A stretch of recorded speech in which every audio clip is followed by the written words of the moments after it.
delivers about 190,000 pounds of thrust at sea level, which gives Falcon 9 a combined 1.7 million pounds of thrust.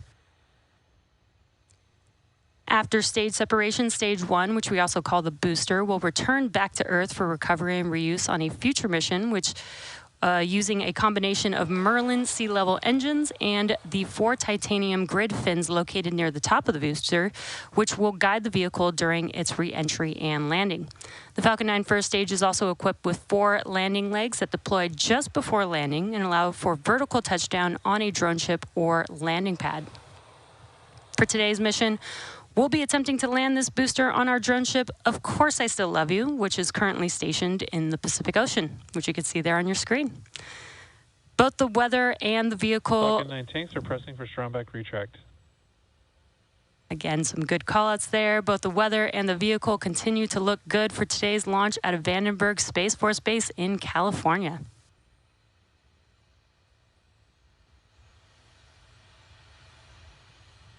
And as you heard that call out, we are preparing for strong back retract. That is also known as the transporter rector, TE. The transporter retract has started. Good call out there. The TE is now going to begin to retract away from the vehicle. That's that large trusted structure, which you can see there on your screen to the right of Falcon 9 or just behind Falcon 9. You can see the clamp arms just below the fairing are opening up.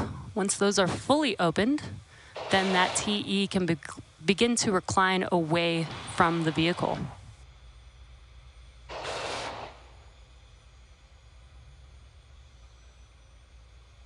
And you can see that the clamp arms are fully open and that TE is starting to move away.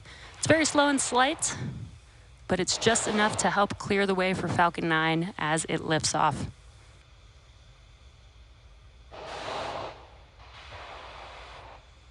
Now the first stage is connected to a launch mount at the base of the TE, but the TE is hinged and will retract away even further in preparation for launch at T0. The TE is designed to transport, raise, and support Falcon 9 at the launch pad, and it's also equipped with umbilicals or flexible lines that are used to route the vehicle's fluids, power, and telemetry from the ground systems to the rocket and payload until Falcon 9 switches to internal power and clears the pad. And you can see on your screen that umbilical connecting from the TE to the vehicle. At liftoff, that will disconnect. Stage 1 LOX load is complete. And good call out there. Stage 1 LOX load is now complete. Stage 2 LOX load will complete at the T-2 minute mark.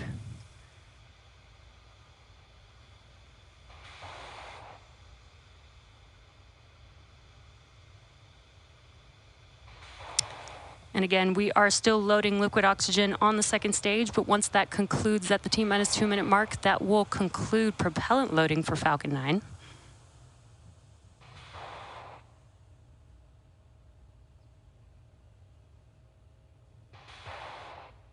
And just under 20 seconds away from liquid oxygen loading completion on stage 2. Once that concludes, we will begin to vent out those propellant lines. And you may see a few more white clouds coming when that happens.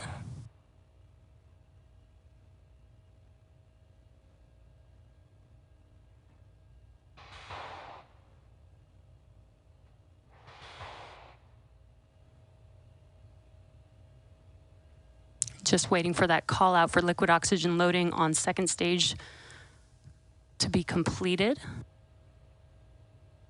Stage 2 LOX load is complete. And there's that call out that we were waiting for. Now that liquid oxygen loading is complete on the second stage, again, this concludes propellant loading on Falcon 9. And you can hear and see that those white clouds on your screen coming from the TE. That is us venting out the propellant lines.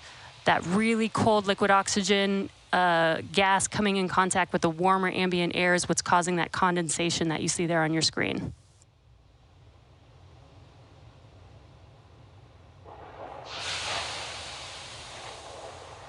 Falcon 9 is in startup. Great call out. Falcon 9 is in startup. The internal flight computers have now taken control over the countdown. Just waiting for the final go from the launch director. SpaceX launch director, go for launch. And great news, we are go for launch. Let's listen and watch as Falcon 9 takes the NRO payload into space. T-minus 30 seconds.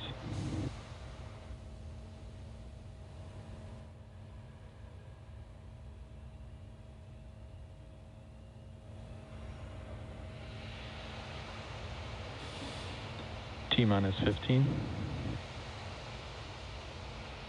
T-minus 10, 9, 8, 7, 6, 5, 4, 3, 2, 1.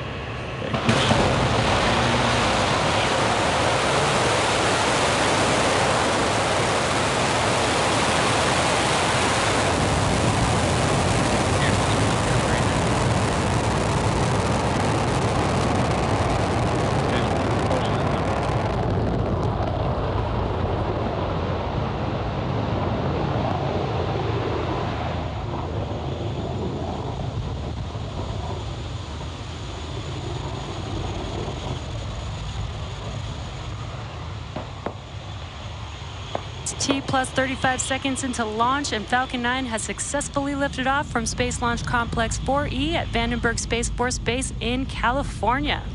Nominal power and telemetry. Good calls on ascent. Coming up next, the vehicle will be passing through max Q in a few seconds here. This is the point of... Vehicle is supersonic. This is the point where the vehicle experiences the greatest amount of aerodynamic pressure.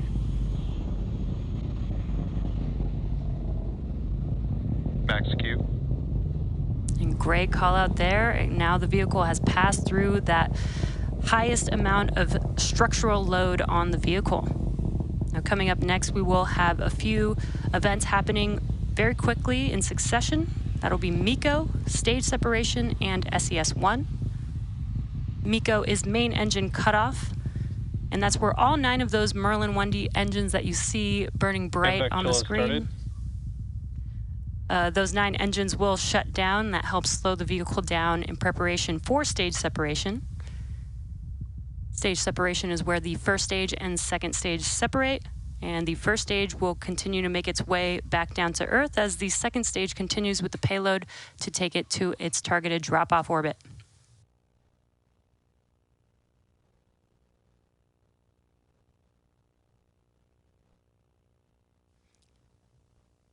And we are coming up on MECO stage separation and SES-1. SES-1 is second stage engine startup 1. That's where we'll light that MVAC engine on the second stage. And as a reminder, we will not have any views of stage 2 or the payload at the request of our customer. Main engine cut off. Stage separation confirmed.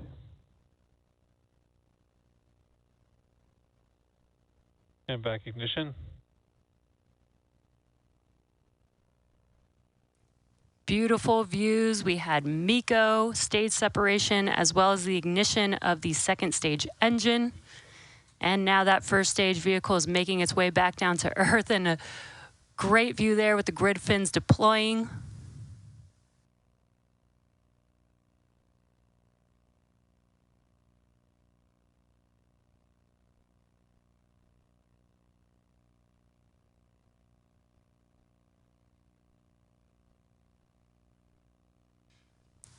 And you can see that the telemetry of stage 1, it has not yet reached its apogee, but once it does, it will begin to make its way back down to Earth Fairing separation confirmed. For landing. And good call out there that we had confirmation of fairing separation. We will be attempting to retrieve the fairing halves today once they fall back down to Earth with our recovery vessel Go Beyond in the Pacific Ocean. Today's fairings are flying for their 16th and 7th times today.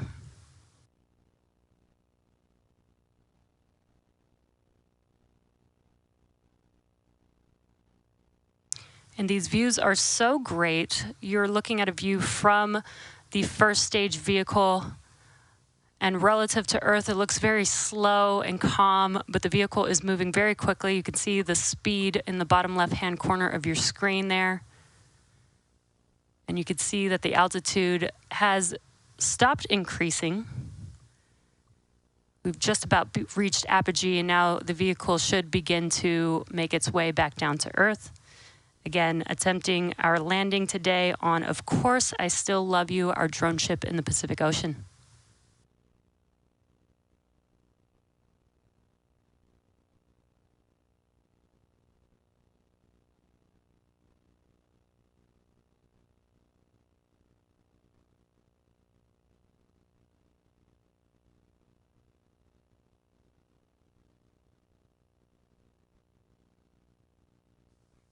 Now we're just about a minute away from the next event for the first stage. That will be the entry burn. The entry burn is where we will reignite 3 of those Merlin M1D engines. This helps slow the vehicle down as it's re-entering the Earth's atmosphere. And that burn should last about 20 seconds long for this mission today.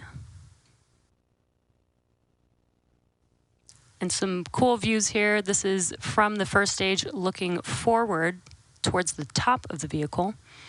And this is inside of the inner stage section of Falcon 9.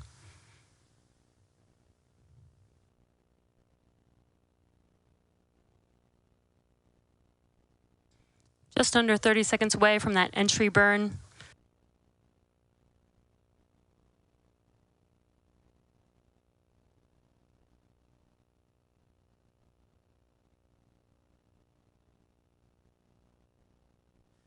Such great views here today. Again, we are coming up on the entry burn for the first stage vehicle. You can see the altitude decreasing, and we'll reignite those engines to help slow the vehicle down even more. Stage 1 entry burn startup.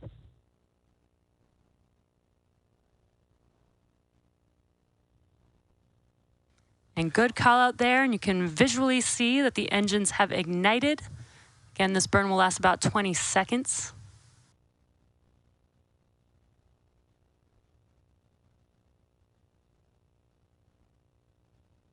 Stage 1 entry burn shutdown.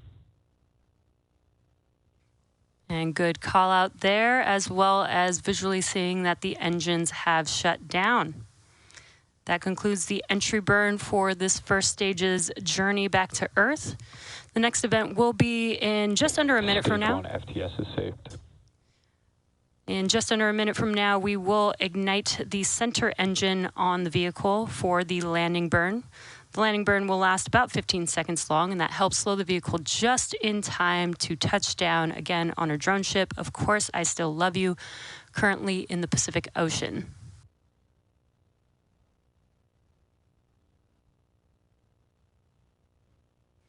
And we do only use one single engine for that landing burn. Stage 1 transonic.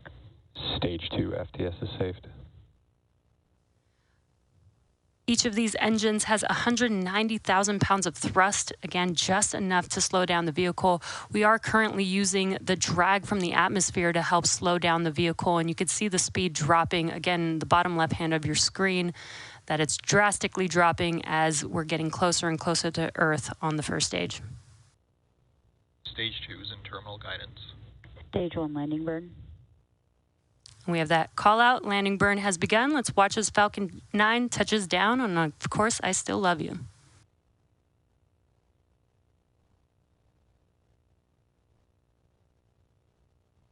Landing leg deploy.